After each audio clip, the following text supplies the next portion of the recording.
Hello everyone. In this video, we will discuss about pre-budget expectation for 2023.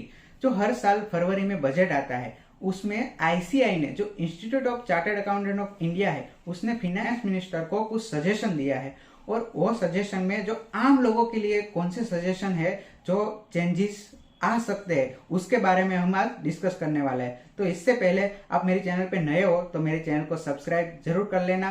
तो चलो हम चलते हैं अगली स्लाइड की ओर। तो सबसे पहले दोस्तों मैंने जो आईसीआई ने सजेशन के लिए अपने मेंबर को इनवाइट किया है उसका मैंने यहाँ स्क्रीनशॉट रखा है। आप आईसीआई के मेंबर हो तो आपको पता ही होगा कि आईसीआई हर बजट से पहले अपने मेंबर को सजेशन के लिए इनवाइट करता है। तो नेक्स्ट करते हैं। तो सबसे पहले आता है जो सैलरीड एम्प्लॉय है, वो सैलरीड एम्प्लॉय को अंडर सेक्शन 16 जो 50,000 का स्टैंडर्ड डिडक्शन मिलता था वो आईसीआई ने सजेशन दिया है कि वो 50,000 की लिमिट बढ़ाकर 1 लाख कर दी जाए, जिससे सैलरीड एम्प्लॉय को कुछ न कुछ फ़ायदा पहुँचे। तो ये पहला सजेशन था। तो हो सकता है आने वाले बजट में सैलरीड एम्प्लॉय के लिए वो लिमिट बढ़ सकती है।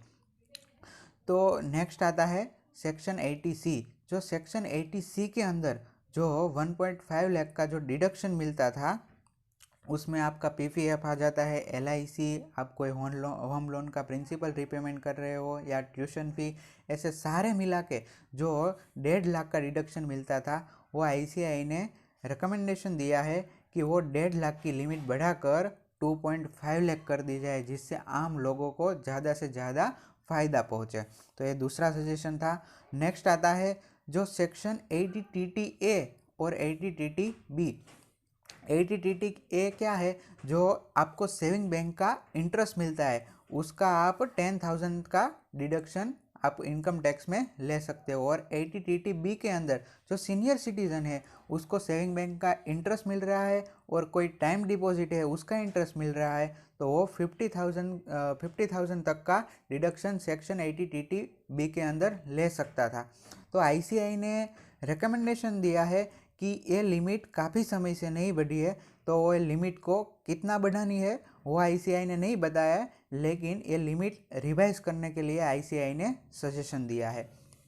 नेक्स्ट है जो सेक्शन 44AD है। जो अगर आप कोई बिजनेस कर रहे हो और आप अपना बुक्स ऑफ अकाउंट मेंटेन नहीं कर रहे हो और आपका टर्नओवर 2 करोड़ से कम है तो आप टोटल टर्नओवर का 6% जो है वो अपना प्रॉफिट डिक्लेयर कर सकते हो 44AD के अंदर। तो आईसीआई ने बताया कि जो 6% प्रॉफिट डिक्लेयर करना पड़ता था वो 6% से कम करके 5% कर दिया जाए, और जो ये 2 करोड़ की लिमिट थी टर्नओवर की, वो टर्नओवर की लिमिट 2 करोड़ से बढ़ाकर 5 करोड़ कर दी जाए, जिससे ज़्यादा से ज़्यादा लोगों को फ़ायदा पहुँचे।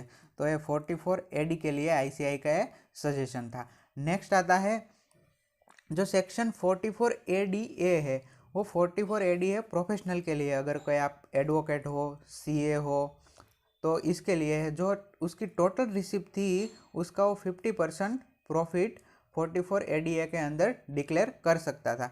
तो आईसीआई ने वो रिकमेंडेशन दिया है कि वो 50% की लिमिट थी, वो 50% की लिमिट कम करके 30% कर दी जाए। तो आईसीआई ने बताया तो हो सकता है बजट के अंदर उसका कोई ना कोई चेंज आ सकता है। नेक्स्ट आता है सेक्शन 194C। 194C किसके लिए? वर्क कॉन्ट्रैक्ट के लिए है।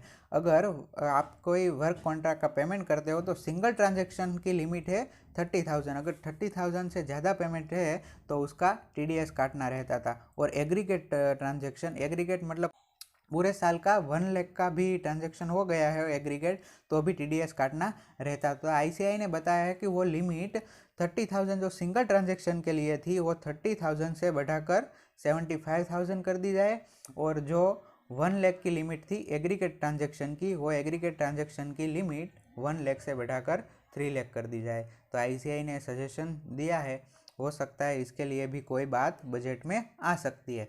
नेक्स्ट है सेक्शन 54, 54B, 54D और 54F।